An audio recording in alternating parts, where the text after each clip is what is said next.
Lowriding to me is the most unique sport in automotive. We just stand alone pretty much. Not me in particular, my outfit, but in general, because the cars have always the craziest paint jobs out of all the automotive fields. Lowrider always gonna have the most detailed, insanely crazy paint job. The crazier, the better.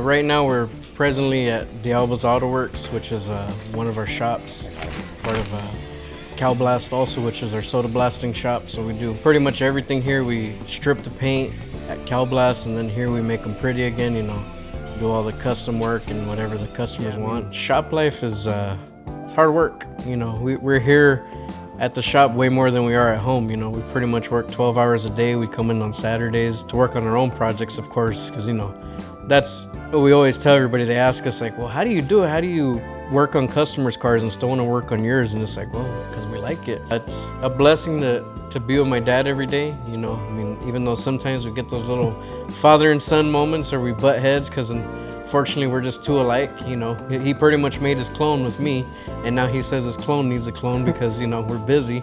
A lot of stuff I learned here in the shop has transferred, you know, going to college and even in my job now, especially that attention to detail. I noticed that a lot because nothing gets past them two, and they'll tell you straight out if nothing's right. I feel like that really helped me a lot into having that keen eye, because at the end of the day, no matter what you do, you have to put your best effort forward and, you know, have that attention to detail.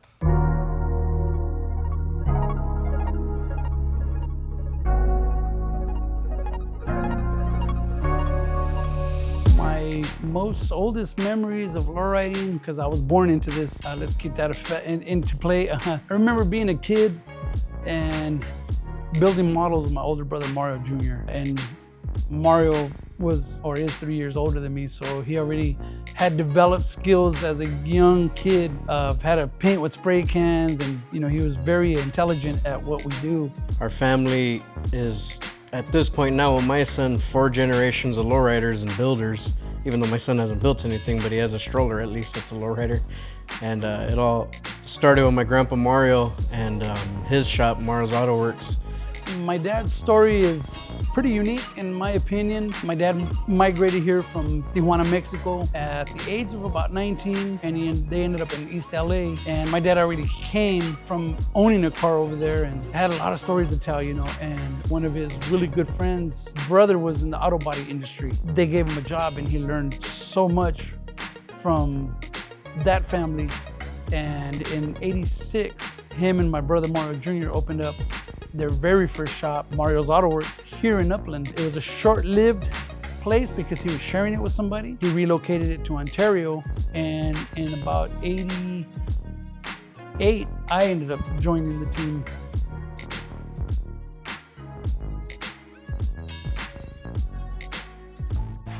Honestly, when you're pulling in somewhere and your car is running good, looking good, I mean, it's a little surreal. You know, you kind of have an out-of-body experience when you're pulling in and just see all the eyes on you, you know. It's kind of like humbling, like, man, they're all looking at me and my creation, you know.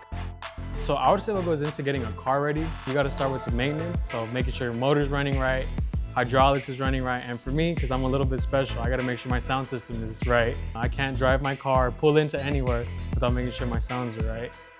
At the end of the day, as I'm getting older, going to a car show is more like going to a family reunion. You get to see all your homies, family members, et cetera, from back in the day, that they live the same lifestyle and lead the same path, you know. And at the end of the day, we just want to show, you know, that we're professional people. We work hard for what we got, and the best part is that we can do it. Lately, everybody seems like they want a lowrider, so they're finally catching on to what we've always known, that, you know, lowriding is a positive thing. You know, there's nothing bad about it, and that's the cool thing. And when you see that car dipping down the boulevard all glossy and just looking like it came off the pages of a magazine or a movie or something, there's no, you know, feeling like that. Well, El Rey is, you know, my most infamous build, and it all started out that I had the vehicle since '93, The vehicle belonged to my wife's father, unfortunately deceased in '92. My dad had painted the vehicle for him, just the factory red. The car was all original. It had no modifications. It looked like it just came out of the showroom. Within the year of him passing, I ended up buying the vehicle from my mother-in-law. And the first thing I did was put some 13-inch Daytons and put some hydraulics and a sound system in it to make it more me, because along with lowriding, all these vehicles are an expression of the individual's personality. So everybody's gonna wanna put their touch on their lowrider. There's no rules, there's no regulations. That's the beauty of it. But also it's self-expression for every single person to identify, you know what I'm saying? So with El Rey, I used it like that, drove it like crazy, man. Every weekend I was in that car. El Rey means the king, but it wasn't because I thought it was the king or the car was the king. It became that. It's been to Germany, Japan, Canada. So it's taken us places that we could only dream of, and now ended up in Washington, D.C. in the Smithsonian Museum, the American History Museum.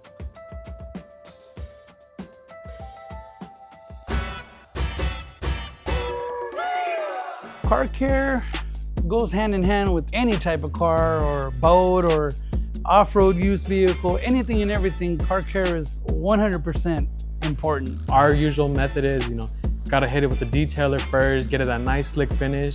And, to even go even further, hit it with the wax and get it that super sleek finish. Anytime we put one of the riders out, it's protocol, bust out the quick detailer. I love that product because it just makes cleaning a lot easier in these modern days. Quick detail the whole outside, clean your door jambs. Interiors, usually mine stay pretty clean, at most. White walls, very important. As a lowrider guy, and for the lowrider guys, rule number one is your white walls better be clean, because that's what represents a lowrider. Other than all the other stuff, the white walls is our identification. And if you got dirty white walls, you got problems.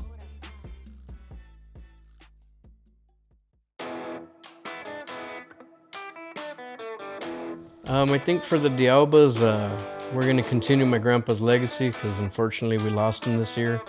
And that was a tough loss for us because he was the one who started it.